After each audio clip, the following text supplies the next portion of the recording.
Welcome to episode 229 of the Muck Podcast. Listen in as we discuss the dark and sometimes weird true stories in American politics. I'm Tina Hadamia. And I'm Hillary Doherty. Oh, hi!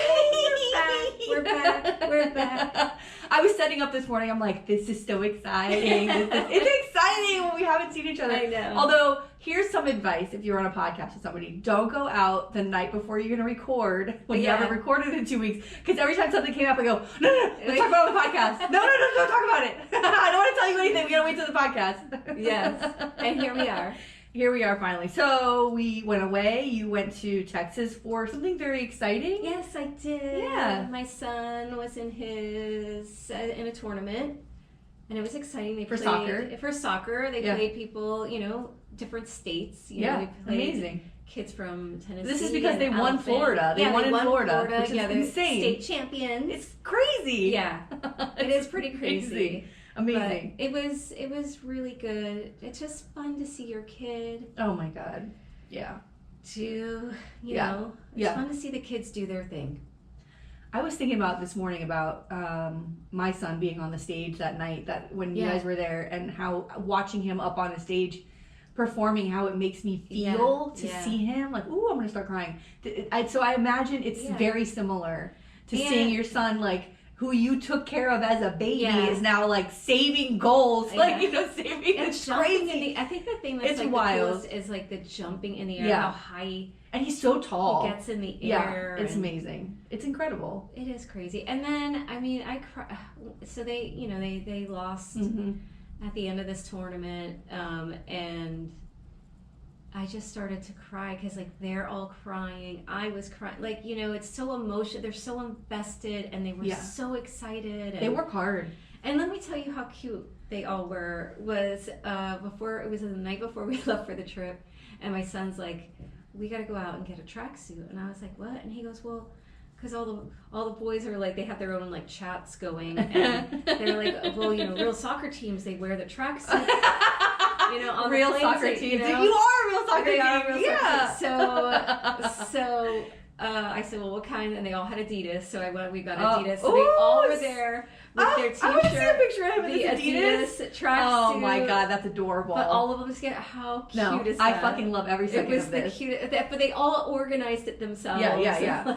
Not to mention, we're looking like Malfasanti from The Sopranos. He's so cute in it. It's so cute. It's so cute. But all of them together, and then he said that he's like, I sat next to this old lady on the plane, and she was like, oh, where are you guys going? Yeah, what's going on? Yeah. So, that's so isn't sweet. That cute? Did you show him the picture of him as a baby in the little tracksuit? Oh, he knows that. That little baby, Italian baby, had that tracksuit on. Yeah, tracksuit, necklace, the gold pinky. Tina, it's all out. We're in it. We're in it. Oh my God. Well, that's exciting. Yeah, so it was nice, and it was nice to be. This town it's very not Florida. Yeah. It was nice to see things that weren't like palm trees and it's weird. It's very weird. Yeah. But that's how you always know when you see a movie or TV show and they're filming down a street. They go, oh, this is Florida. You can tell immediately. Not just palm trees, but just like there's a the vibe way to it looks. Yeah. And the thing that was craziest, and I should have just expected it, but people were very nice. Yeah. Well, yes. But girl. I was like, yeah. What's going on? And Manny's like, well, you're in the South. Yeah. And I was like, but. Yep. It's so weird. It takes it back. Yeah. And no one's honking their horns during traffic. Oh my God. This is so real. Like we're over there. We're like, wow. This is so and real. Then the second we come back, like, we have to take like the people mover. Or no, we have, to get to the rental car place, like the bus, the shuttle or whatever. And there was a woman struggling to like, with her, and Manny's like, do you want my help? She glared at him. So, like, I was like, oh, we're definitely back in South Florida now, because it was like, get away from me. And then, we step up, it's just honking, and we were my God. Justin sent me a reel. Justin sent me a reel. I was like, get me out of the state. Justin sent me a reel. He had just gotten back from his his boyfriend from Europe, right? And so he sent me a reel, and it was this beautiful, like, Paris, going through the streets of Paris. Like, how am I expected to go from this to this? And it was just like driving down a Florida highway. Yeah, It's just like, all you see is the highway. I'm like, oh my God. That's depressing. It is. Yeah, but Midwest, Southern people. Like, they're just mean, and it felt It's dirty and scummy. Yeah. And I was like, why am I here? Anytime I visit my sister, anytime I drive through the South, it is the kindest, nicest people. I've been to the Midwest, the nicest people. Like, and it's a total different vibe. Are like, huh? Like, Yes. It's fucked up. We're fucked up. Okay? Yeah. But the sun is right here. I try to explain to people. You don't understand. It's hot. It's not only hot, we're living amongst dinosaurs. You should have seen the amount of iguanas next to my pool this week. Oh, and I'm like, oh great, these motherfuckers back. I saw a possum and an iguana going under a bush near my bedroom window at the same time this week, and I thought, they're conspiring to take over my house. This is what we're living with. So when I glare at you at the grocery store, that's why I'm coming home to live amongst dinosaurs. And I can't go outside because my skin will burn off. And it's humid. Like, that was the thing. Like, it was so hot in Texas, but it wasn't humid. So here you have the heat. Yeah. Plus that humidity. It was like, I remember just walking out of the airport, and I was like, oh yeah, God, it's weight. Yeah. It's just this weight It's like on your it hits shoulders. You. Yeah, well, also because we were 2 weeks ago when we were recording, it was so fucking hot, and then right after that, the fucking skies opened up, and for 2 weeks it flooded. We were now famous again for South Florida flooding that week. But now my grass, once in a century flood that happened twice in a year. Twice in a year. In a year. But, like, now my grass is growing 6 inches a fucking minute because of this rain. I'm like, holy, what happened to my grass? It went from like weeds to 4 feet tall in like a week. How the fuck is all this rain? It's so fucked up. It's crazy. Well, I went to St. Augustine, which is this beautiful the oldest city in America, everybody. 1535. Wow. It's such a fucking great city. I love this city so much. And it's the same thing. The people are super nice. It's very old Florida, but these little shops and little restaurants, walking around with the kids. We went on a ghost tour, which was fantastic. And they did this thing where you stop at these places and somebody would jump out and then tell you a story. And there was a guy who was this crazy convict who was at the old jail, which was where they hung people at this jail. The stories are insane. And they took us into the jail, and they had, like, they have a wax museum there, so they had like wax museum people laying in the beds, and it looked like real fucking people walking by. I don't like that. I can't jump up. Like, I can't. And the guy telling us the story was crazy, so he's like, no, over here, and he's like screaming, and I'm like, I'm fucking scared. Get the fuck out of here. It was so good. And of course, my son the whole time was just like, ghosts are real. And I was like, bitch, what? How can you live with my house and not know this? For 5 minutes. How could you not believe in ghosts, by the way? What are you talking about? Anyway, that was fun. But then we went to Daytona. Oh, girl, I have not been to Daytona in a while. It's been a while. Okay, I mean, Daytona is a thing. Girl, Daytona's a thing. Progress has happened in most places. It skipped Daytona. Okay? You go to Daytona. It looks the same as when you went in the 90s. Girl, it's like the 90s is still happening. It's as if Fort Lauderdale never changed. Right? Like the spring break sort of era. That's like that's vibe. Daytona. That's Daytona vibe, yeah. We went to the Daytona Speedway Museum. I love cars. And that fucking museum was incredible. The cars are insane. They're so fucking cool. And the kids love that. And then we drove to our hotel. For some race once. I don't remember. I went there for a race. Daytona race. I went there for Daytona 500. Yeah, it was one of the worst experiences of my life. It was the worst experience of my life. I don't remember much of it, but I remember it was just like very. It's rednecky. It's very rednecky. Okay, I'll tell you. Maybe I'll save it for Patreon. That story because it's great. Oh, okay. So then we went to the beach, and I got this hotel on the beach. Right, I was all excited. Girl. We're driving up to the beach, and they're A1A, they're Beach 1 Avenue, and I was like, what the fuck? Was there an earthquake over here? It was devastating. The whole fucking place was like a mess, right? And I was like, wait. I'm like, we might have to leave. I don't know. Pull up to the hotel. Hotel looks nice. We go in. It's a little chaotic inside. A little chaotic with the front desk. It's like a Florida Beach hotel. Yeah. There's kids running around. There's kids going to the bathroom with no shoes on. Everybody, can we please do not let your kids go to the bathroom with no shoes on? That's disgusting. It's gross, yeah. That's gross. I mean, I get if you're on the beach. No, honey, please. It's so disgusting. So We go up to our room. It's a good room, but we're right outside our window. We're on the 4th floor is a bar like restaurant. It's the only one for miles. There's nothing after that, right? So basically the last stop for everybody who wants to get a drink. I think they were open until about 4 o'clock in the morning. Oh my God. And we heard everything that ever happened in the place. We could hear it. And then the beach was beautiful, by the way. Their beach is different than ours. It's hard. Yeah. It's like you can ride your bike on the sand. It's hard. Yeah. They used to do the Daytona 500. Half of it was on the sand and the other half was on the road. Incredible. I didn't know that. Anyway. I don't remember. Yeah. So beautiful. Long sandbar so you could sit out in the water's really low tide. Yeah, I remember that. Yeah. Beautiful, beautiful, it's beautiful like the beach. Keys, like when you go to You have like the little tiki bar and you can just walk up up to your ankles or whatever in the water.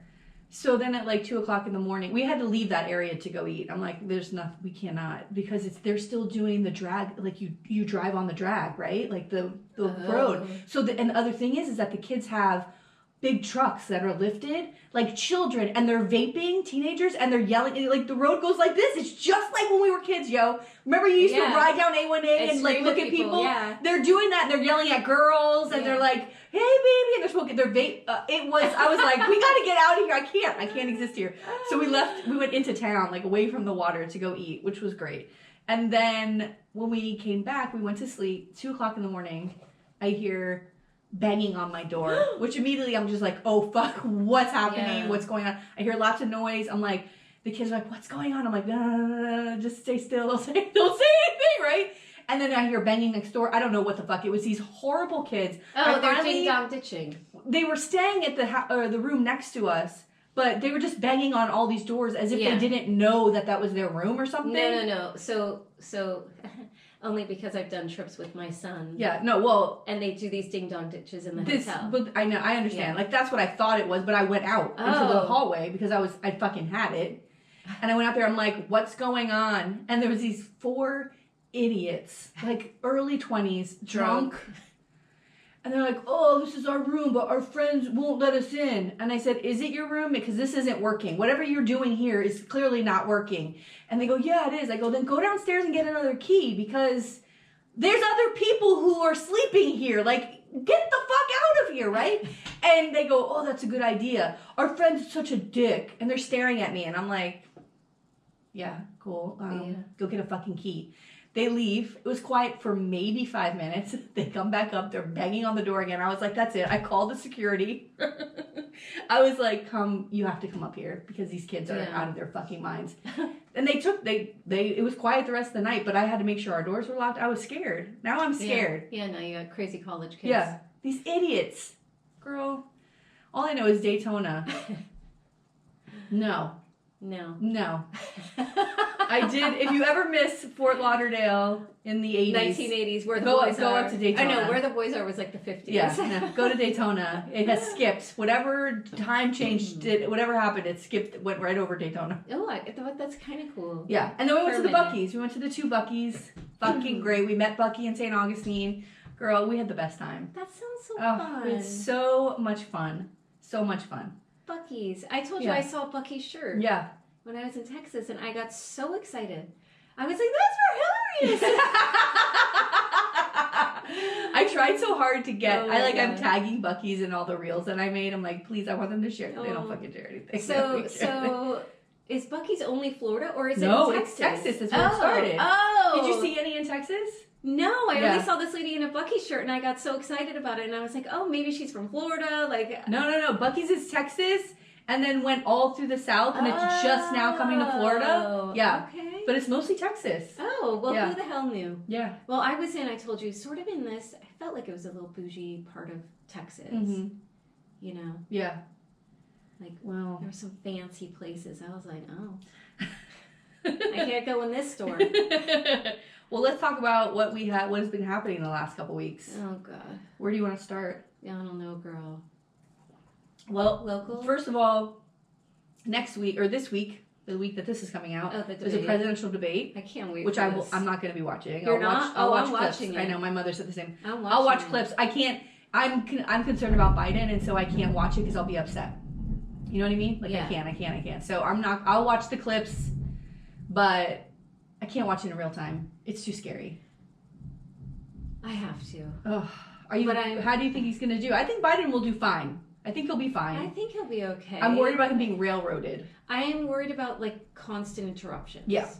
But they're going to cut mics off. They both agreed that microphones can be cut off when they're not answering. Oh, so good. That'll help. They'll cut. They'll have to just cut. And the camera people shouldn't pan over.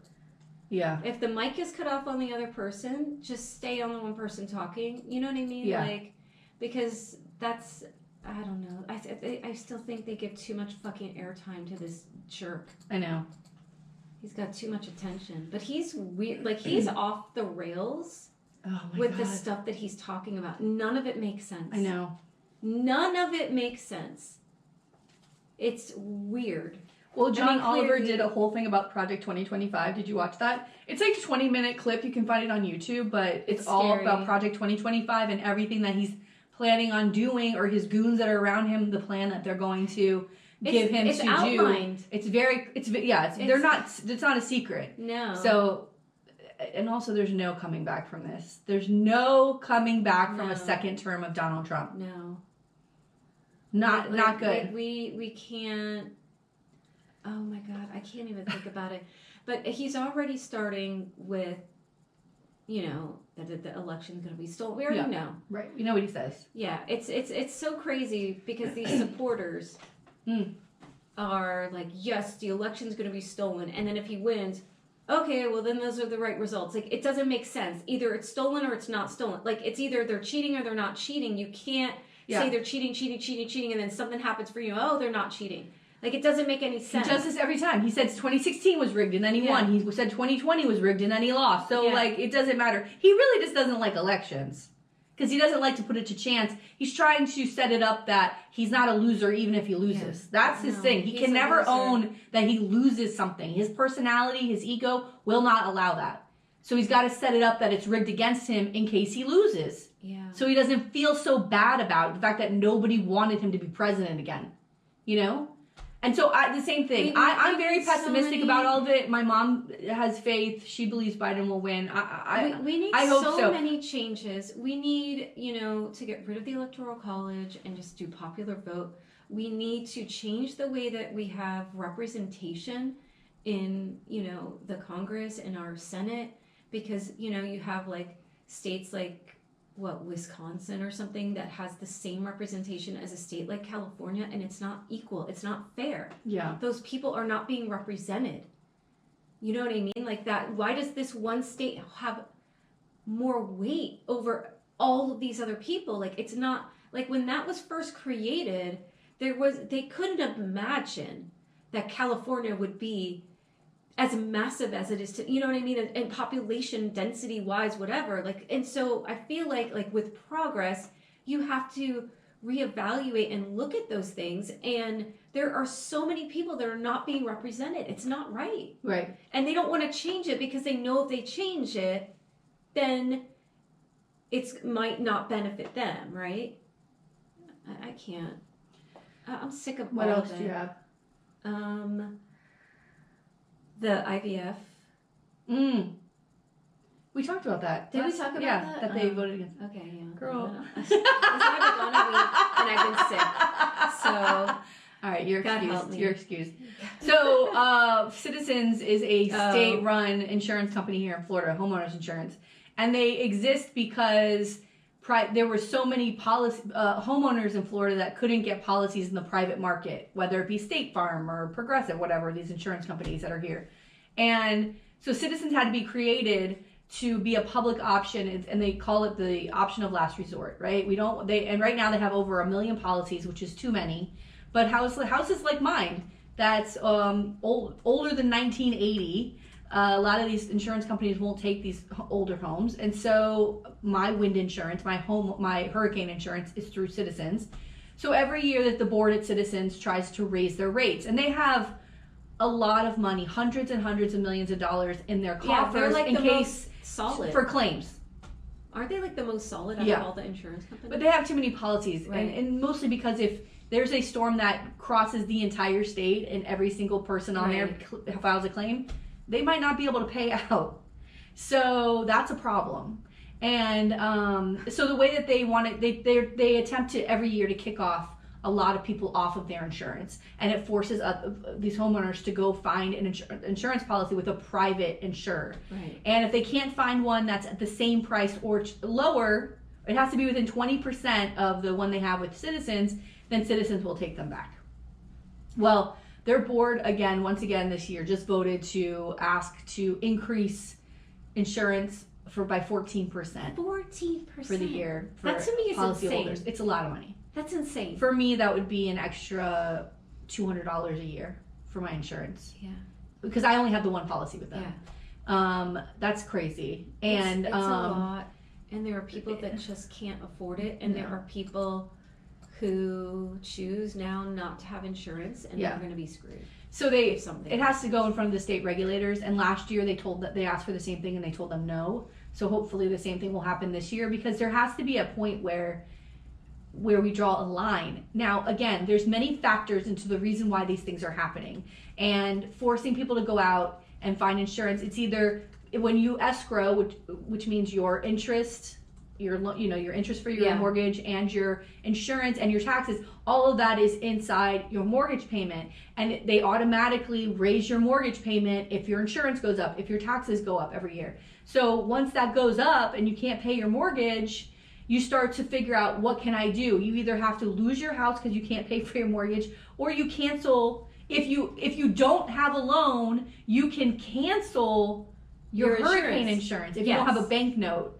So correct. A lot of people, older people, a lot of older people I know some own their home straight out, and have decided to cancel their homeowners insurance because their homeowners could be up to $8,000-$10,000 a year, and they're retired, can't afford it, don't have extra income coming in. My insurance is $8,000-$9,000 a year. Oh my God! And I can't imagine what it's going to go up to. Like, mine never went that high. I think my highest was $5,500 at one point, and that was, I couldn't afford that. Well, which is why, like, we are now doing some renovations to try to bring hope. But then it's scary because it's like, are they going to come in and go, well, no, this is wrong, or this, you know what I mean? No, as long as you have everything done by permit, you'll be fine. Yeah. But like the windows, putting hurricane windows in gives you a discount. Putting a new roof on gives you a discount. Yeah. There's things you can do with your roof that give you more of a discount. Yeah. There's things you can do, but all of those things cost $50,000, right? $50,000. Who has money to do that? Yeah. It's an impossible thing. It's unaffordable to live in the state of Florida right now.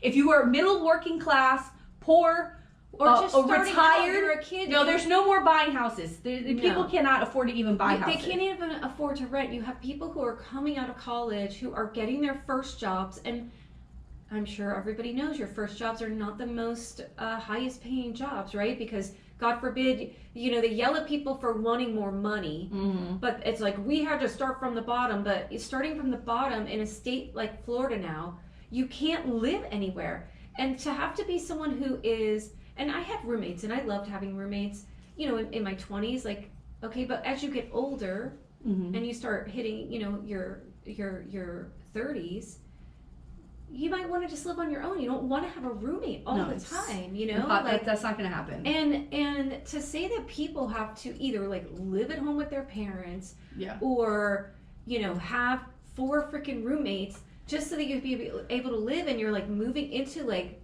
real adulthood, out of your 20s. Like, I think that's outrageous. Well, DeSantis was out and about promoting some bullshit this week. I have another thing. And they asked him about the high insurance costs, and he said it's inflation, which isn't true. That's not real. And then he said this. He goes, it's everything's going up. It's inflation. I took what's his fucking dumb one? Casey and I took the kids to McDonald's. Lie, right? That's a lie. And it cost $50 for the 5. It shouldn't cost $50 for 5 people to go to dinner at McDonald's. What the fuck does that have to do with $8,000, $9,000, $10,000 for homeowners insurance? That's a corporation. What are you talking about? And we have seen that all of these damn corporations are raising their prices, blaming it on inflation, and these dumb Republicans, sorry, can't see that CEOs are getting millions of dollars in their bonuses, but they got to lay off people. Like, give me a fucking break. And they got to raise prices for this, but they're still paying everybody a big amount of money. It's bullshit. But as a leader of the state, where you are responsible for, and we're in here hurricane season, 30 million people who are suffering financially, can't afford it. When your answer is that you took your family to McDonald's, it's irresponsible. How about, this is a shame. I feel for the people, the homeowners in Florida, and we're going to do something about it in the next session. We're going to make sure we can do everything we can. Or lay out the things that you've claimed that you've done. Say those things and say how you're going to help people. That's what a leader is supposed to do. No. You don't then tell us how expensive it was for you to take your fucking kids to McDonald's.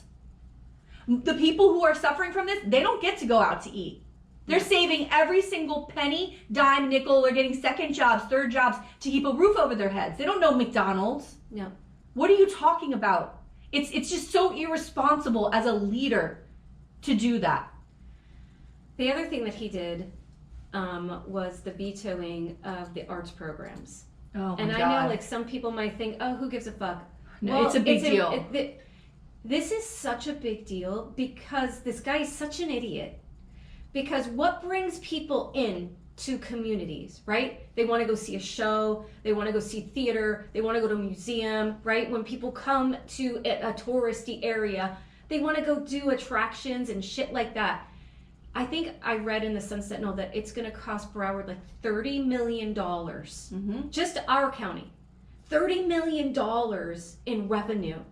And that's going to impact so many people. Yep. And some of the things that are cut, the Florida Youth Orchestra, like this is, I mean, these are programs for kids to be able to play music, be part of it, or like kids who want to like go to college and do that. Like they need to be a part of these things. You know what I mean?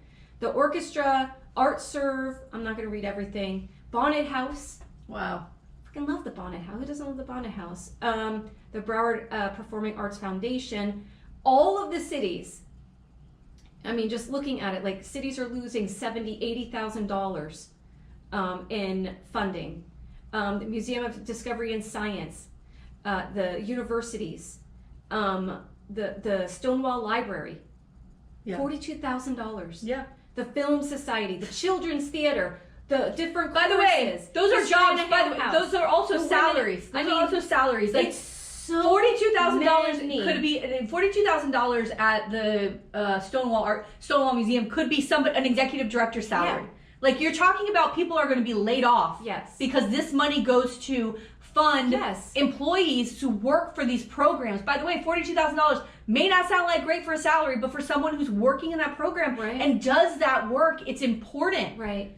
And, or just to keep programs going. You know what I mean? So then he vetoes. What about how he vetoes? So they did a whole fucking thing during this legislative session where they were going to ban gummies like over the counter sort of gummies where like they have CBD where they use there was a loophole with the hemp oil. Yeah. And so they're able to make these gummies and people can get them over the counter that you don't need a prescription card. Well, they were going to ban that. You can't sell that anymore. Right. And it passed the House, the Senate, everything. Goes to his desk. He vetoes it. The next day, which was shocking, but his answer was, there were a lot of businesses that were going to be put out, which, by the way, there's a big company called They got to be businesses that like him. Yeah, True Leave is one of them. There's a couple of big corporations here who sell this stuff. And by the way, also in the article was listed how much money these companies have been giving to him and his PAC and the other Republican leaders. I mean, millions of dollars to get him to veto this, which he did. Then he says, well, I don't want to put businesses out, which is good. But he shouldn't put all the arts out. Right. Okay. But then what happens? The state of Florida, in some weird way, only the people who have marijuana card prescriptions got an email from Governor DeSantis about all the wonderful things he's doing. Like a day after he vetoed that bill. That's insane. It's a violation of people's privacy. From the health department emails. And That's nobody's business because now that's public record now, right? I have no idea. I don't know how it works. All I know is that to specifically get emails, you had to go into a database somewhere in the state of Florida to talk about your political triumphs. That's not allowed. It's illegal. Political for political purposes. It's not okay. I hate this guy. Well, let's. The last thing I have is about again. I'm going to talk to you about it. We talked about 2 weeks ago. I have one more thing I wanted to bring up: the bump stocks. Okay, yeah. So bump stocks are now approved. Mm-hmm. Yay! I watched a video. The Supreme Court. Yeah, SCOTUS is saying now that bump stocks are fine and it's a violation. I don't know what the stupid language is, but bump stocks are the things that you can add to a gun to make it more like an automatic rifle. And so I watched a video of a guy shooting a gun without the bump stock and then with the bump stock. And it is incredible the speed of how those bullets come out with the bump stock. It is between like boom, boom, boom, boom to ba ba ba ba ba ba ba ba. Like, it is crazy.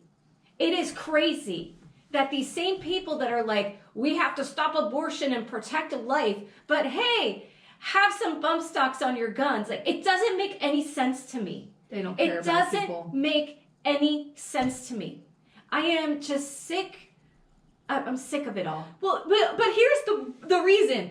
What does somebody need that for? Exactly. What does a fucking idiot walking around in the road, in the street, in the world, in the country? I don't understand. What would they need a fucking bump stock for? Because you don't need not that hunting. I was gonna say for hunting, and I know this because I have family who have hunted my entire life. They used to go hunt deer and pheasant and quail. You're quiet. Yeah. You're waiting. And you need to have one shot. That's right. You're not you're not scaring everything off. Give me a break.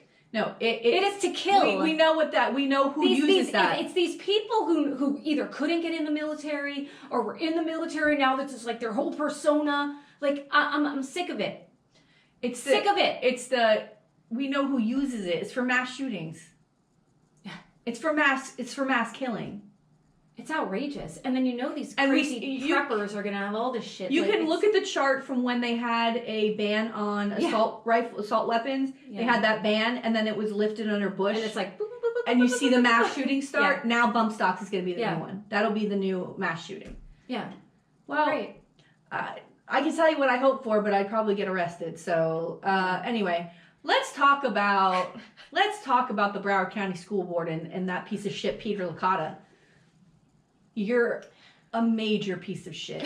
And I think I made that clear 2 weeks ago when we talked about this. But, this week, the Broward County School Board had a meeting and they were supposed to discuss the future of the mother who was an employee of the Broward County School, and her transgender daughter went to the school and she changed the record to say female after she has this birth certificate, didn't disclose to the school that the daughter was transgender.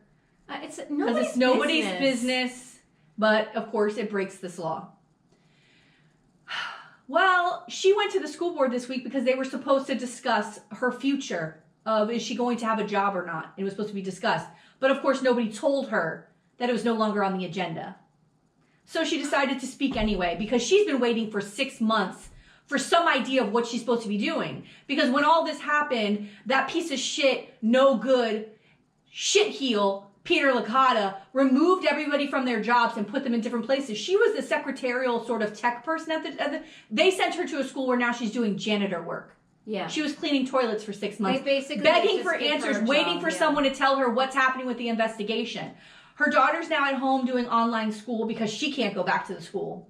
Because you outed her. And this was a girl who was very actively involved in school. Like the one thing that you want your kid to do, like you want your kid to be involved and to take leadership roles and like she really, was a sophomore. That high school experience. She was a sophomore at living that school. high school experience that everybody wants their kids to do. She was the freshman and sophomore president of her class. She was in leadership positions in the school. She was an athlete, obviously. Like this was someone who was not only thriving, but they were happy, they were involved, they were a well-adjusted student. And now you've taken all that away. Because of the way that you mishandled this whole thing, which I gotta say, let's stop for a second, okay? This law came out 2 years ago. How does the Broward County school system not have a thing in place of how, if this comes up, this is the rule, this is how the course of action of how we're going to handle it? How do you not have that? All I know from what I've read about this investigation and what has happened in this mother speaking out of this meeting, what I have learned is there's no training at the Broward County School Board at any level of how to handle a situation like this. Because you would know immediately that discretion is paramount. Right. You mishandled this so badly that you have affected this girl and her family Forever. for the rest of their lives. It's upsetting. It's upsetting. There needs to be full training about what transgender is, what it means, what it feels like. Bring in psychologists and train people to train. There are corporations in Broward County that will come to your facility at your company, your school board, and teach you what it means. Because you have no idea what the fuck you're doing. These are the most vulnerable people among us, and this is a child. A child. And the way people are writing about this girl online, it's sickening. God. It's fucking sickening. And about her mother. And it's mostly because you don't know what you're doing and you threw them to the fucking wolves. I am so disgusted by this. I'm glad Peter Licata's gone. I'm glad that you're gone. I hope you rot wherever you sit. This is how you ended your time at the Broward County. Not the way you behaved at that school board meeting a few weeks ago, and now this. It's a perfect ending. You never belong there in the first place. Disgusting.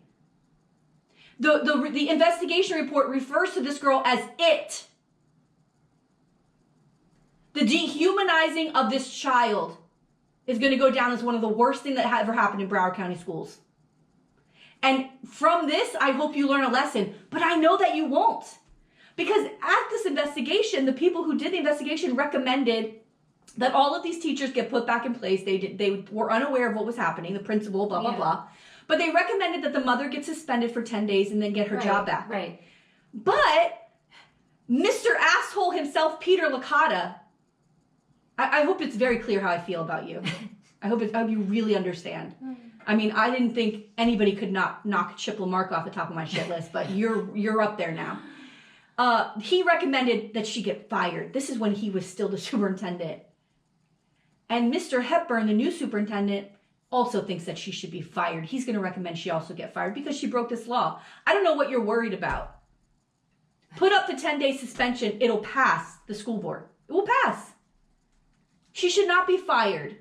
The investigators recommended 10 days. Why can't you do the same thing?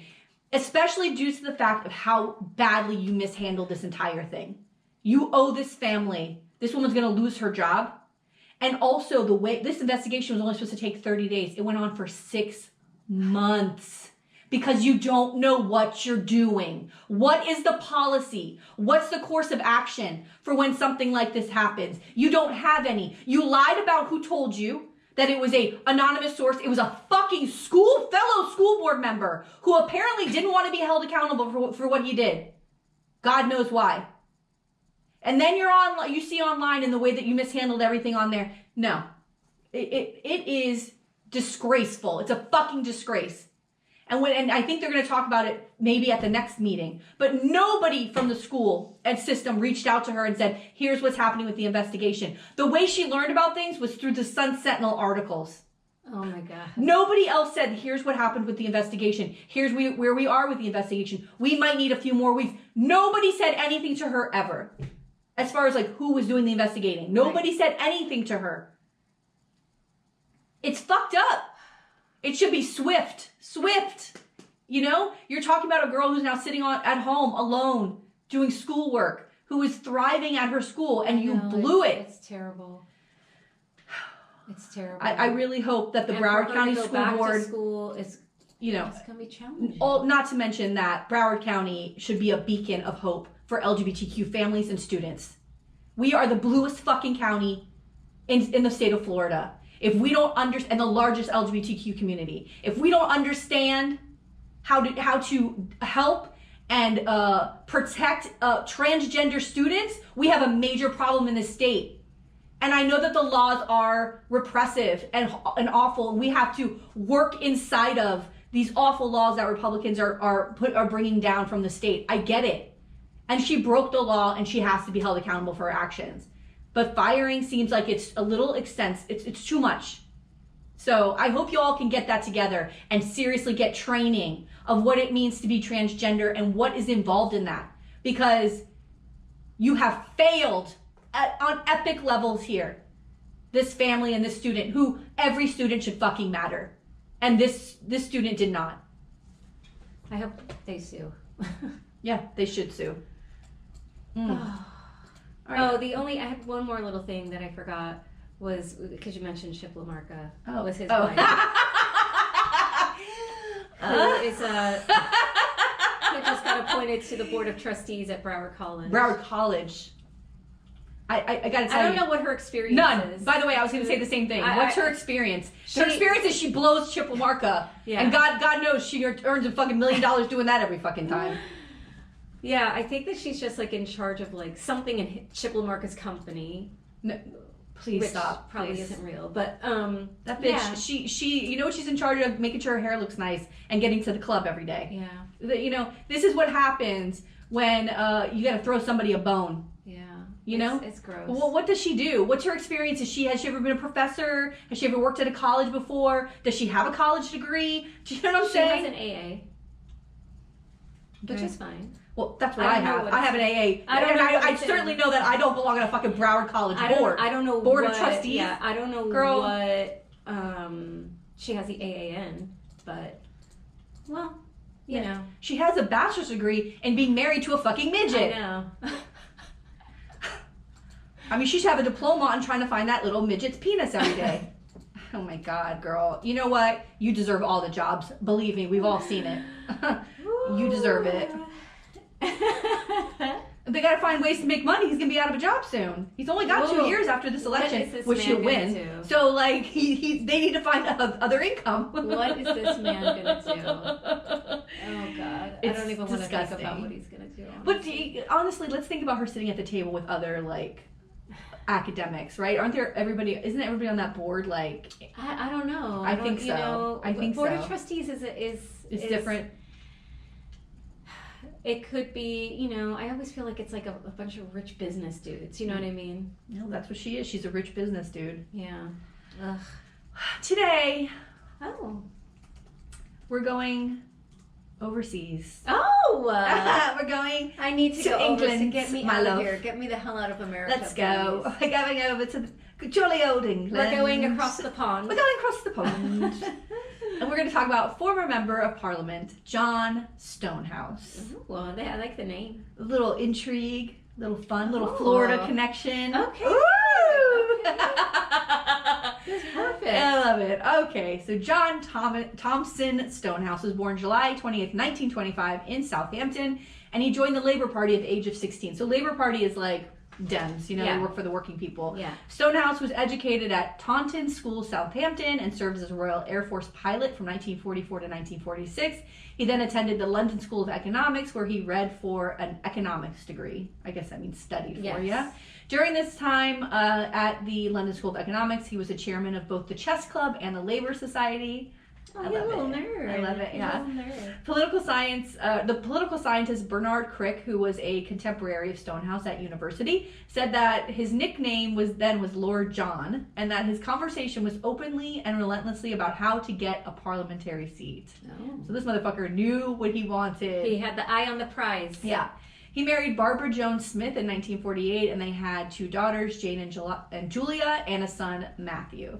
Okay, so he was first elected as a Labour Party cooperative member of Parliament, or MP, for Wednesbury in Staffordshire in 1957. In February 1959, he travelled to the Federation of Rhodesia on a fact-finding tour in which he condemned the white minority government of Southern Rhodesia, which is now Zimbabwe. Speaking to the Southern Rhodesia African National Congress, he encouraged Rhodesian blacks to stand up for their rights and said that they had the support of the British Labour Party. Let's go. Stonehouse was promptly deported. Get out of here with your ideas. How dare you? Get out of here with your ideas. Who do you think you are?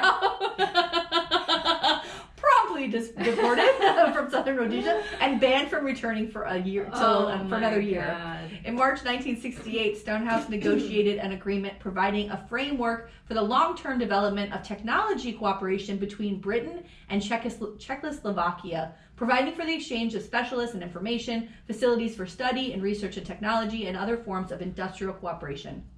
Okay, Stonehouse's rise continued while in the Colonel office, and in 1967 he became Minister for Technology. He later served as Postmaster General until the position was abolished by the Post Office Act of 1969. When the Labor Party was defeated at the 1970 general election, he was not appointed to the shadow cabinet. So this is kind of cool. So when when a party is in power, they have like the what's it called? The Prime Minister, and then all of their the same party like meets and they have like a round table, which is their cabinet, right? Like what we have here. Yeah. Except when you're the minority party, you also have the same thing, but they call it shadow cabinet because you're kind of behind the scenes. You're the underneath kind of like if the Republicans are in power, the Dems have their people who are their leaders. Yeah. All right. I like that. I like the terminology. Me too. So when the Wednesbury constituency was abolished in 1974, Stonehouse ran for and was elected to the nearby Walsall North constituency in the February general election. So he moves from one seat to the next. Okay, a couple of things start to happen. So it was alleged that he was spying for Czechoslovakia in 1962. Yeah. So they accused him of being a spy.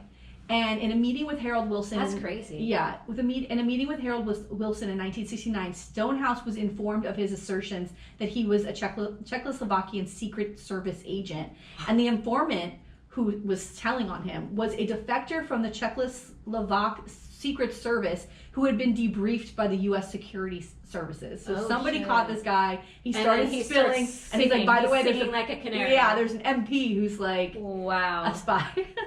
So at the time, Stonehouse successfully defended himself, and he said that he wasn't, and that it was kind of left alone. And we don't find out until 2009 the spy allegation was substantiated in the official records of MI5. So they were, which is like their CIA. Yeah. They did have some information. So, but they still let him. Yeah. And in December 2010, it was revealed that Margaret Thatcher had agreed to cover up revelations that Stonehouse had been a Czechoslovak spy in 1980, as there was insufficient evidence to bring him to trial. So they had some stuff, but not enough. They want to protect their party. Yeah. And until the 2012 exposure of Raw Mobby, who was also a member of the Conservative government, Stonehouse was the only minister known to have been an agent for the former Eastern Bloc. Wow. Yeah. So politics is crazy. Yeah. So he starts to get into a little trouble in his businesses. And this is what really kicks the ball off to the scandal. So in 1970, he sets up various companies in an attempt to supplement his salary as an MP. You have to have your own job because it doesn't pay very much. And in 1974, most of these companies were facing financial trouble. Uh-oh. So Stonehouse had resorted to deceptive creative accounting. Uh-oh. Laundering. And aware that he was aware that the Department of Trade and Industry was looking at his affairs, he decided the best choice would be to flee. So he's like, okay, deceptive accounting, which I love. Yeah. And he's like, all right, bye. Yeah. Where's he go? Czechoslovakia? No, girl. So secret government documents declassified in 2005 indicate that Stonehouse had spent months rehearsing his new identity as Joseph Markham. What? Who was the deceased husband of a constituent. No way! Oh my God! Girl! No! Yeah, I'll take this guy's name because he just died, and yeah. And he could probably get access to the I don't know if they have social security, but number, but some identification and all that crap. Of course. So this is what he does. No! So Stonehouse... No! He maintains this normality, right? Like his normal life. And then he goes to Florida on a little vacay. Great. Or he says it's a meeting or something like that, right? Like some sort of conference. He goes, and on November 20th, 1974... he leaves a pile of his clothes at the beach in Miami to make it appear as if he had suffered a fatal misadventure while swimming. So he fakes his death.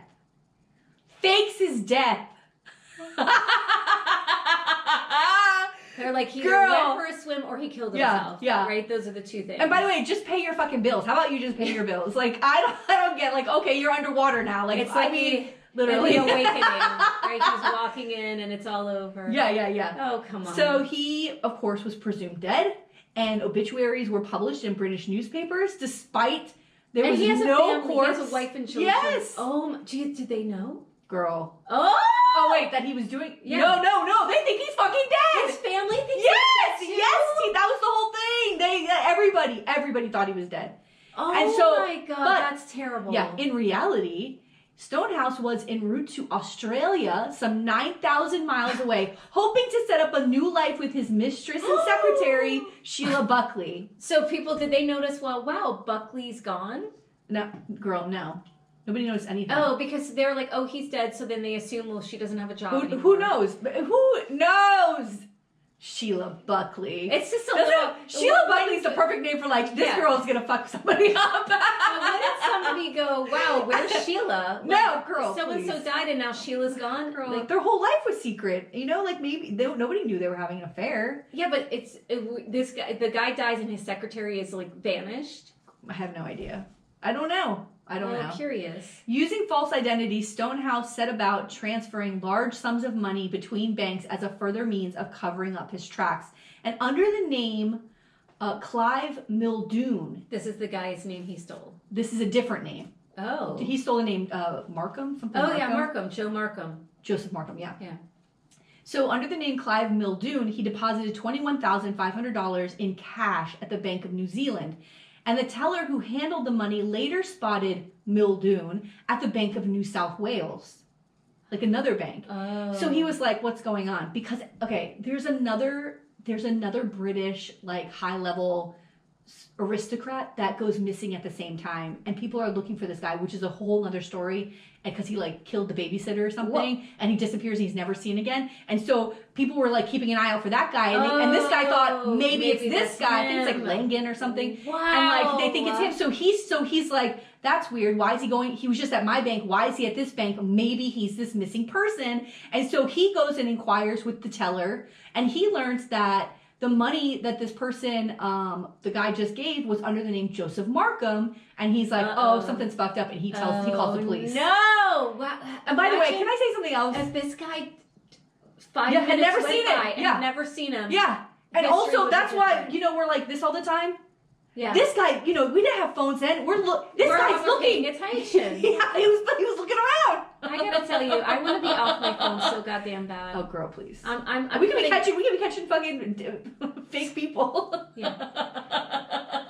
Oh my god, lightning alert. Suspiciously Lightning like Muldoon. Yeah. Okay, so Stonehouse then leaves Australia and goes to Copenhagen with Buckley around this time, like vacay. Can you imagine? Like, this is how free he thought he was. This is Also, wild. traveling by plane in the 70s with, like, fake IDs was probably Yeah. very easy. Oh yeah, I mean, what a different time. Yeah. You can't walk down the street without 5 Yeah. cameras. That's You know right. what I mean? That's right.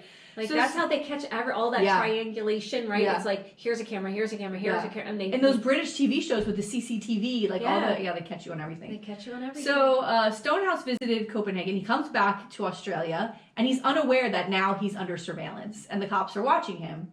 And he was arrested in Melbourne on December 24th, 1974, and he wasn't extradited back to the UK until July of 1975. So 6 months later, he was back in, and he was remanded in Brixton Prison until August 1975 when he was released on bail.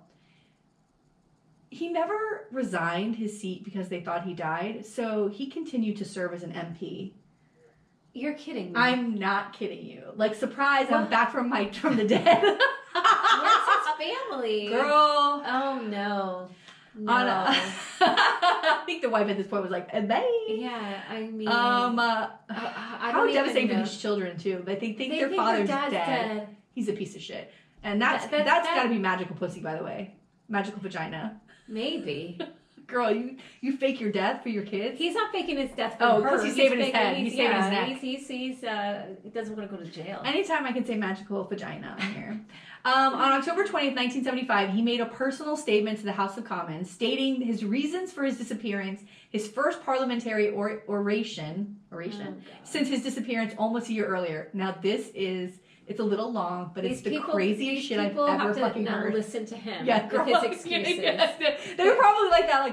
Like, it's lunchtime. I gotta go. I fucking want to listen to this bonkers. To this guy? It's crazy statement. He's talking about himself in like a third weird person. He's meant I think he's trying to say like I'm mentally ill, right? Oh, girl, wait till you. All right, it's a little long, but please hang in there because it's good. Okay. This is what he says. Quote. The explanation for the extraordinary and bizarre conduct in the second half of last year is found in the progressions towards the complete mental breakdown which I suffered. This breakdown was analyzed by an eminent psychiatrist in Australia and was just described by him as psychiatric suicide. What? It took the form of the repudiation of the life of Stonehouse before that life had become absolutely intolerable to him. A new parallel personality took over, separate and apart from the original man, who was resented and despised by the parallel personality for the ugly humbug and sham of the recent years of his public life. The parallel personality was uncluttered by the awesome tensions and stresses suffered by the original man, and he felt, as an ordinary person, a tremendous relief in not carrying the load of anguish which had burdened the public figure. The collapse and destruction of the original man came about because his idealism in his political life had been utterly flustered and finally destroyed by the pattern of events beyond his control, which had finally overwhelmed him. End quote. Give me a break. And by the way, this isn't like, oh, I fucked up. You know, I was in over my head. Yeah, like, please, I'm so sorry that I wasn't here to be a part. No, it's just not my fault. No. And how sensitive of a human being do you have to be as a man to be like, it's not my fault, I was overwhelmed. Do you know how much shit women have to deal with? I know. You know how overwhelmed we are 24 hours a day? 24. Wakes me up in the middle of the night. Like, are you fucking kidding me? I'm not faking my death and being like, not my fault, I'm overwhelmed. Fuck off. No, I just cry. Please. Although, alone in the shower. Just cry by yourself. Although unhappy with the situation, move on. Although unhappy with the situation, the Labour Party did not expel Stonehouse as their parliamentary majority was very narrow. So because so they're like, we can't lose this seat. Politics wins. We can't lose this seat. Politics always wins. We can't lose this seat. We got a very right. So what does he do? He as the right piece of shit that he is, on April 4th, 1976, Stonehouse attended a St. George's Day festival hosted by the English National Party. He later confirmed he had joined the party, making a Labour Party a minority government. So he then leaves the party and joins another party, even though they're like, all right, you can stay here. Yeah. Didn't expel him, which he would have had to lose his job, I'd imagine. Yeah. Stonehouse conducted his own defense on 21 charges of fraud, theft, forgery, conspiracy to defraud, causing a false police investigation, and wasting police time. I can't imagine how much money. Ooh! His trial lasted 68 days. On August 6, 1976, Stonehouse was convicted and sentenced to 7 years in prison for fraud and received a criminal bankruptcy order. Wow, they really know how to do criminal justice over there. Yeah, with those wigs. It's the wigs. I mean, it must be. Powder. Yeah. It elevates everything. Because because if this happened here, they'd be like, well, if McConnell put on a powder wig, I might think he's a little bit more important than he actually is. You know who should be wearing wigs is all that fucking Supreme Court. Oh God, I hate that court. Oh girl. So he agreed to resign as a Privy Councillor on August 17th, 1976, becoming one of only 3 people to resign from the Privy Council in the 20th century, which is like the Parliament. Stonehouse tendered his resignation via the Chiltern Hundreds route from the House of Commons. In October 1976, Stonehouse declared bankruptcy. His family, I don't even know. Yeah. To go. I wonder if the wife even knew the debt they were back. in. Yeah. Now my dad's in jail. Yeah. It's awful. Yeah. That's embarrassing. It's ugh. So on June 30th, 1977, the House of Lords refused his appeal against 5 of the charges of which he was convicted. And while he was in prison, Stonehouse complained that the prison workshop where he worked played pop music too loud.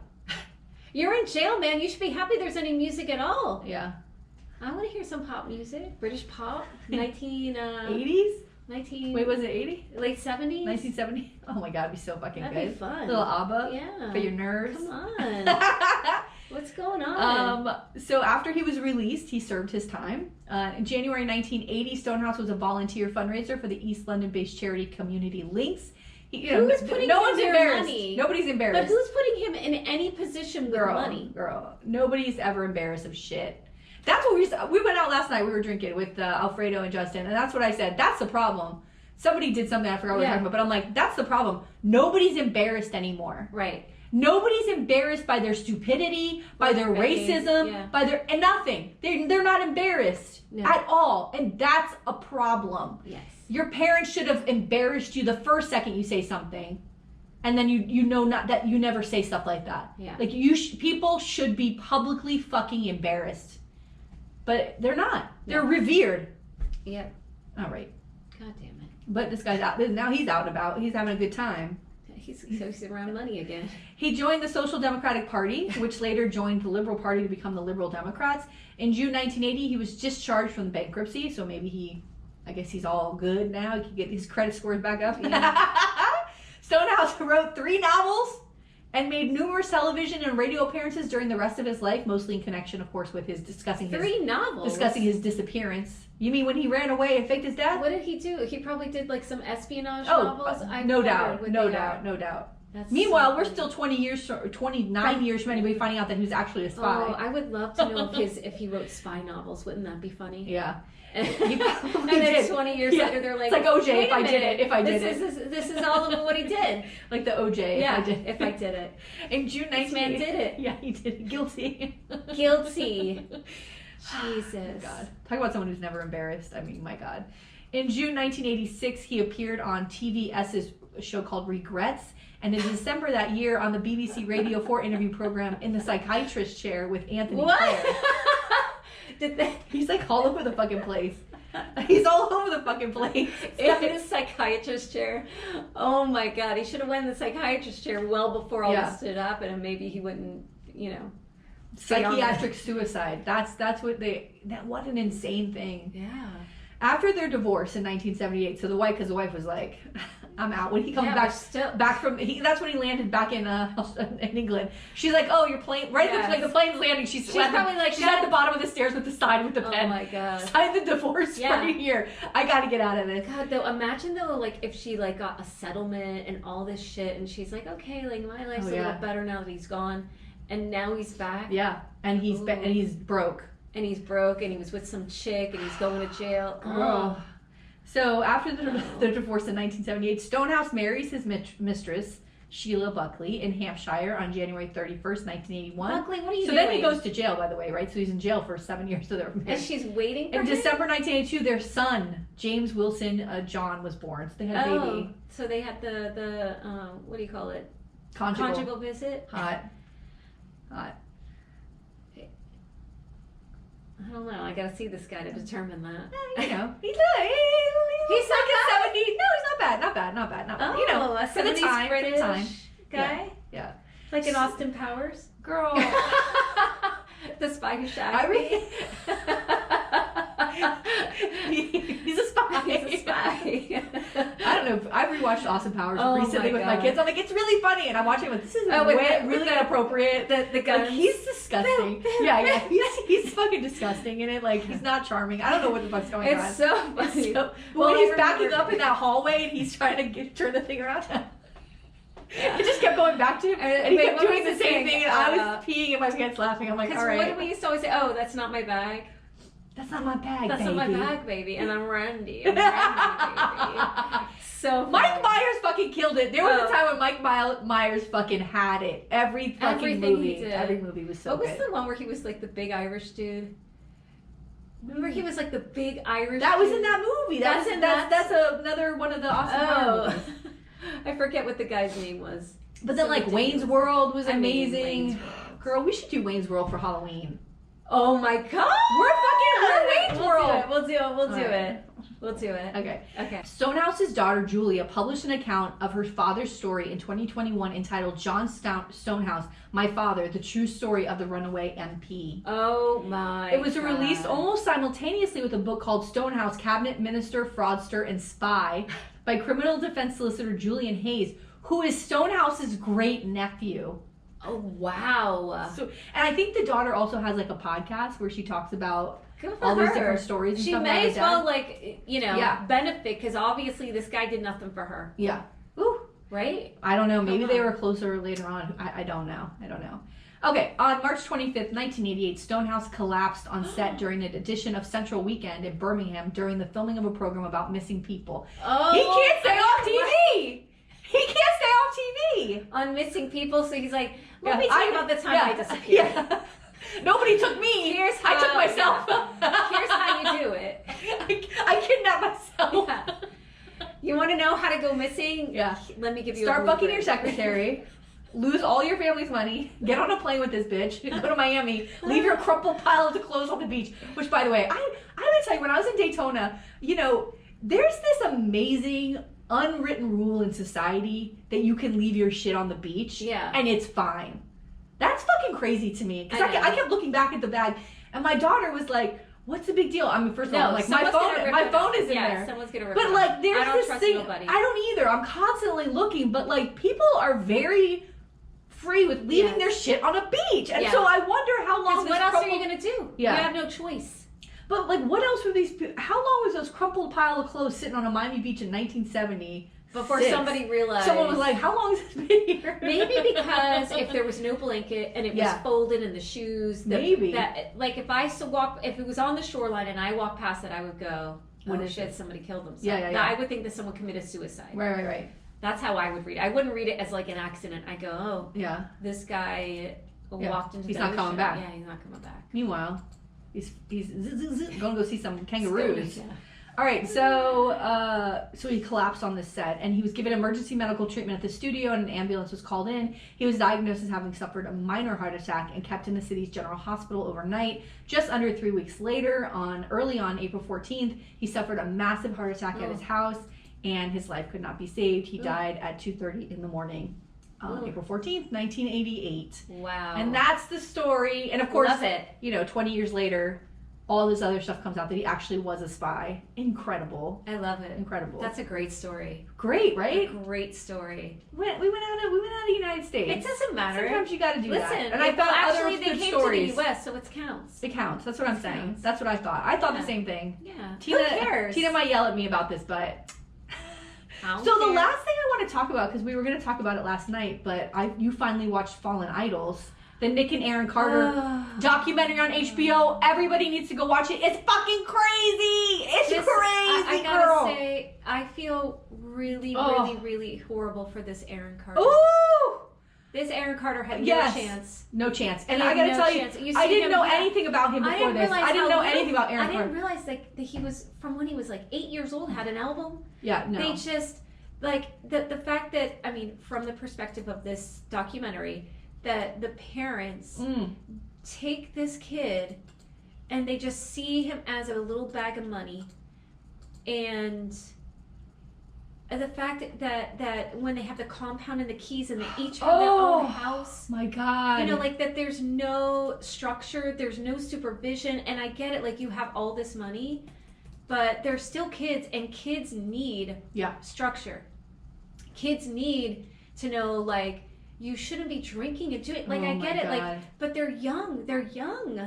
These are young kids, and oh my God. It seemed like that one sister, who was Aaron's twin, she wasn't involved, like, she didn't like all that partying. Yeah. And she kind of stayed out of that. Yes. I don't know. It's a shame. It's a shame that out of these 5 siblings, 3 are dead. 3! One is accused. 3! One is allegedly a sexual assaulter. Yeah.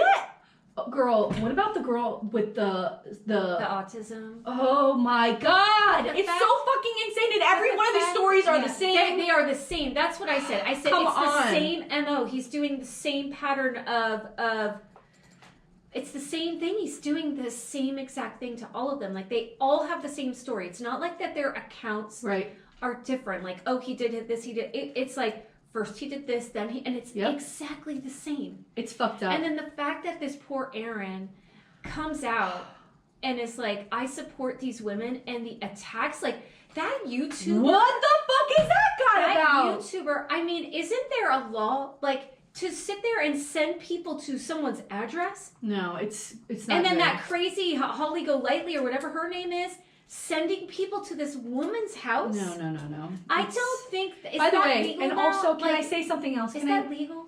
I don't know, probably. But let me say something else. It can't be legal to send people to do violent things, to repeatedly say, go hurt them, go kill them, go do this, like, go put... And sending an army out, like, what kind of person...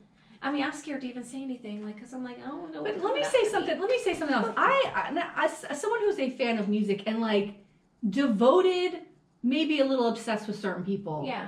I can't imagine a world where I'm that fucking involved and I'm like on, where you have to defend them in a way like that. Who's looking for that? Why? And by the way, why is Aaron and Nick Carter that revered? Yeah. I know I wasn't in the generation that like came up with them, but I came up with like New Kids on the Block, and I was a fan of them as a child. I would not. First of all, I would never go see them now, and I know they're on reunion tour. I don't even give a fuck. No. But if someone said they were rapey people, I'd be like, oh. Yeah. By the way, 5 members of this is the thing that fucks me up with Nick Carter. There's 5 members of the Backstreet Boys. Where are they? But he's the only one who's accused of these crimes. Yeah. It's not a thing where, boy bands rape people. No. There's one person who is always being accused of this thing. Something. They definitely know something. They know it will fuck with their money if they can't do a tour, and so they don't say anything.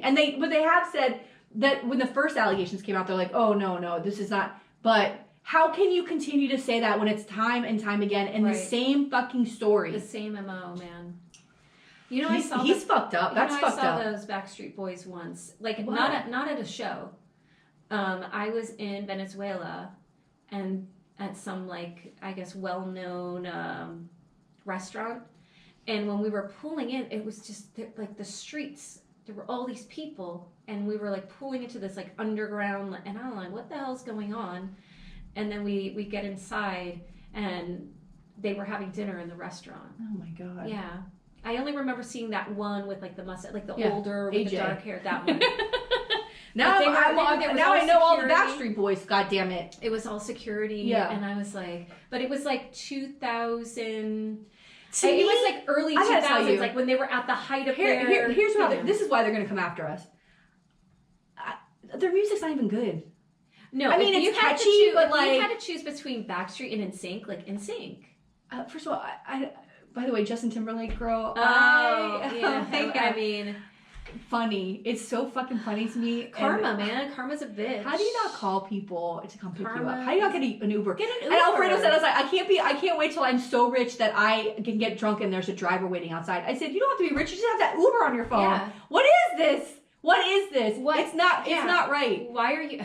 But the thing that was the best is, and we talked about it last night, was like the young cop. Yeah, who had no idea who he was. No, who the hell he was. That's how old Justin Timberlake is. The cop has like no idea. I saw something where it was like, he goes, he said to the cop, he's doing all the songs. Yeah, the guy's like, no, I have no idea. Like it's a whole back and forth. It was so funny. I mean, the real back and forth was like, there goes the world tour. What world tour? Yeah, because that's what the cop said to him. He said to the cop, well, there goes the world tour. And the guy goes, what tour? Yeah. And he goes, he's from the world tour. Yeah. The guy had no idea. Yeah, he's probably like, this drunken guy, this delusional guy.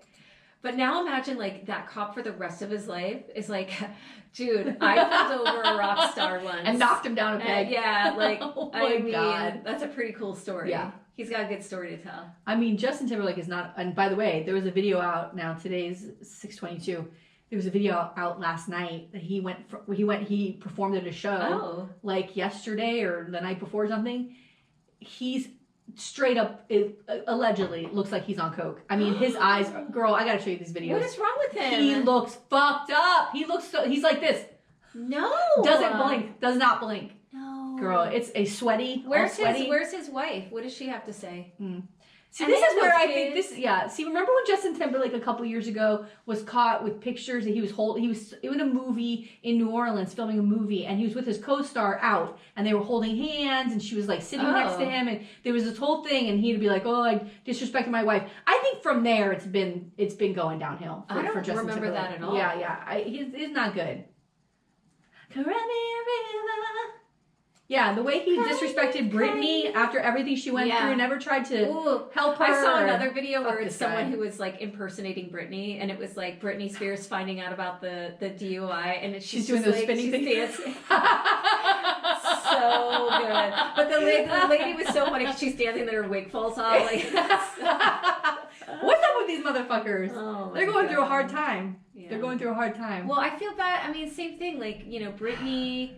A lot of these, they've been, even Justin Timberlake, like from when he was like 10 and 11 years old, is like in this industry. And the same, like, that documentary kind of speculated a little bit. Oh, that Perlman, that Lou Pearlman. And Perlman was involved also with NSYNC, you know, like, and so there was these like suggestions that like you just did things with this Lou Pearlman guy. And so I just think that I'm not excusing anybody's behavior. No, I think you're right. But I think especially with this Aaron Carter and with that mother, it's the same thing as like the Nickelodeon documentary. Yes. Like you hear these things about this guy, and then you're going to just give your child your over. other kid. You're going to give your child over, and it's like you care so much more about money. Oh, those parents than are so trashy you do too. about your child and your child's well-being. Yeah. Like it's awful, and like the fact that even him and Nick, like desperate to have children and not have them go through, like even Michael Jackson. I remember when Michael Jackson had his first baby, he was like, leave me alone. I don't want my kid to go through what I went through. Like that they're so desperate to recraft a life that wasn't like their own. That makes sense. I think most children who are abused do that. It's terrible. But even like the aggressiveness of Nick Carter with women, it's almost to prove a fact that I'm not this thing. Right. And I think that points to there might have been abuse by a man in his younger years. I mean, it points and he to hates that. his mother. Well, and those parents, you can't. If when you write trashy people up look it up in a dictionary, that's what these people look. Gross. They are, and even when like on the red carpet, I'm like, who the fuck? Yeah. They just look trashy. Yeah. It's buying a compound in the Keys. Ooh, trashy. That's trashy. Yeah. It's not. It's redneck. And then the Riviera mom, down there. like the 15-year-old girl, like sending her daughter. Girl, no! I'm done with these parents. I'm fucking done. And let me tell you another fucking movie. Let me tell you another show you need to go watch. It's called 6 Schizophrenic Sons or Boys or something. I think it's sons. A family of 12, and 6 of the sons end up with schizophrenia. It's on HBO. It will fuck you up. It's insane. But again, you've got a mother who's like, oh, they're okay, and brings these kids back into the house, even as adults. And she has young children there that are being raped and affected by these fucking sons, these brothers. It's so fucking insane. You have to protect your children. Yeah, that's it. I don't care who's doing the abuse. Protect your kids. If one of the siblings is abusing, get that kid out of the fucking house. He's got something wrong with him. And protect the children that are here. It is so you got to watch that. 6 Schizophrenic Sons, because they talk about how schizophrenia is there's a part of the DNA, but it doesn't come out unless something a traumatic event happens.